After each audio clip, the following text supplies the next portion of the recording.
الحمدللہ رب العالمین والصلاة والسلام علی سید المرسلین اما بعد فاعوذ باللہ من الشیطان الرجیم بسم اللہ الرحمن الرحیم۔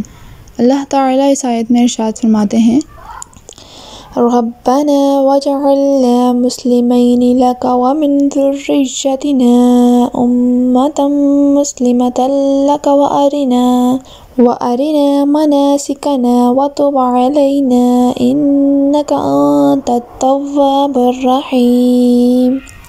ترجمہ: اے ہمارے رب، اور ہم دونوں کو اپنا فرما بردار رکھ اور ہماری اولاد میں سے ایک ایسی امت بنا جو تیری فرما بردار ہو، اور ہمیں ہماری عبادت کے طریقے دکھا دے، اور ہم پر اپنی رحمت کے ساتھ رجوع فرما، بے شک تو ہی بہت توبہ قبول کرنے والا مہربان ہے۔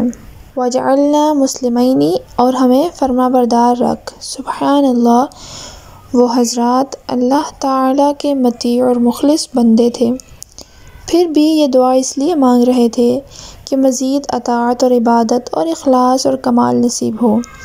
حضرت ابراہیم اور حضرت اسماعیل علیہم السلام معصوم ہیں۔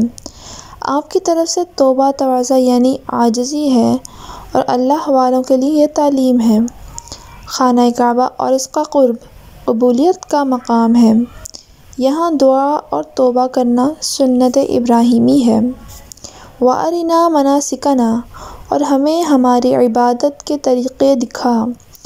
اس سے یہ معلوم ہوا کہ عبادت کے طریقے سیکھنا حضرت ابراہیم علیہ السلام کی سنت ہے۔ اس کے لیے دعا بھی کرنی چاہیے اور کوشش بھی۔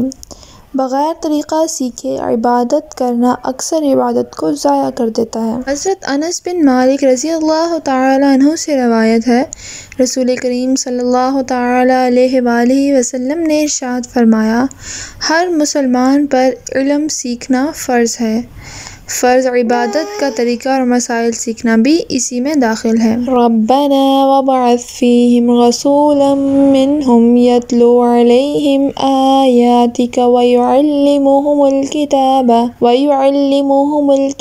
والحکمت ویزکیہم انک انت العزیز الحکیم۔ ترجمہ: اے ہمارے رب، اور ان کے درمیان انہی میں سے ایک رسول بھیج جو ان پر تیری آیتوں کی تلاوت فرمائے، اور انہیں تیری کتاب اور پختہ علم سکھائے، اور انہیں خوب پاکیزہ فرما دے، بے شک تو ہی غالب حکمت والا ہے۔ ربنا وابعث، اے ہمارے رب اور بھیج۔ حضرت ابراہیم اور حضرت اسماعیل علیہم السلام کی یہ دعا سید انبیاء صلی اللہ تعالیٰ علیہ وآلہ وسلم کے لیے تھی۔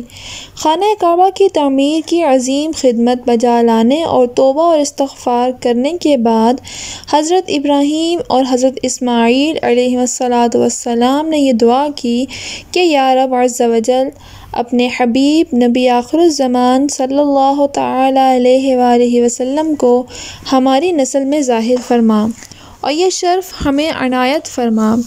یہ دعا قبول ہوئی، اور ان دونوں بزرگوں کی نسل میں حضور پر نور صلی اللہ تعالیٰ علیہ وآلہ وسلم کی تشریف آوری ہوئی۔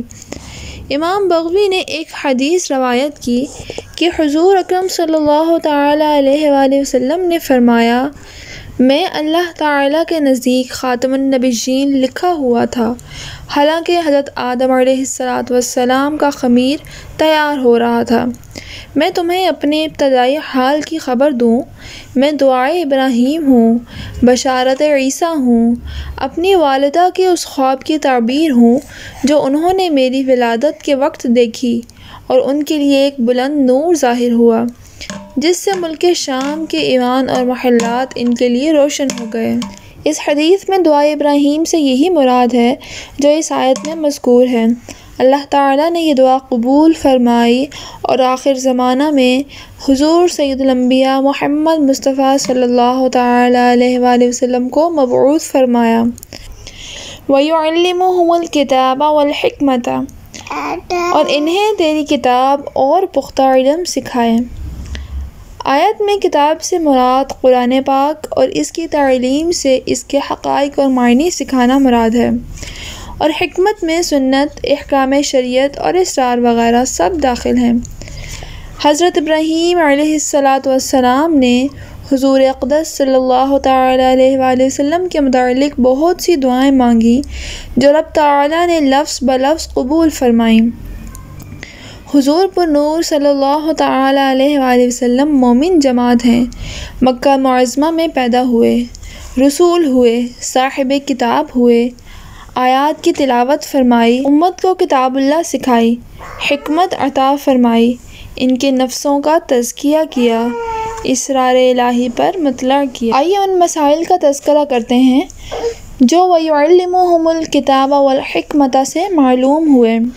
اس آیت سے صحابہ کرام رضی اللہ تعالی عنہم کی شان بھی معلوم ہوئی کہ حضور اکرم صلی اللہ تعالی علیہ وآلہ وسلم نے جن کو کتاب و حکمت سکھائی اور جنہیں پاک و صاف کیا، ان میں اولین درجے پر صحابہ ہی تھے۔ نیز یہ بھی معلوم ہوا کہ پورا قرآن آسان نہیں، ورنہ اس کی تعلیم کے لیے حضور انور صلی اللہ تعالی علیہ وآلہ وسلم نہ بھیجے جاتے۔ جو کہے کہ قرآن سمجھنا بہت آسان ہے، اسے کسی بڑے عالم کے پاس لے جائیں، 15 منٹ میں حال اس کا ظاہر ہو جائے گا۔ یہ بھی معلوم ہوا کہ قرآن کے ساتھ حدیث کی بھی ضرورت ہے۔ الحکمت کا ایک معنی سنت بھی کیا گیا ہے، جیسا کہ مشہور مفسر حضرت قتادہ بن رضی اللہ تعالیٰ عنہ نے فرمایا کہ حکمت سنت ہی ہے۔ وَيُزَكِّيهِمْ اور انہیں خوب پاکیزہ فرما دے۔ ستھرا کرنے کے یہ معنی ہیں کہ نفس کو گناہوں کی آلودگیوں، شہوت و خواہشات کی علائشوں اور ارواح کی قدورتوں سے پاک و صاف کر کے آئینہ دل کو تجلیات اور انوار الہیہ دیکھنے کے قابل کر دیں، تاکہ اسرار الہی اور انوار باری تعالیٰ اس میں جلوہ گر ہو سکیں۔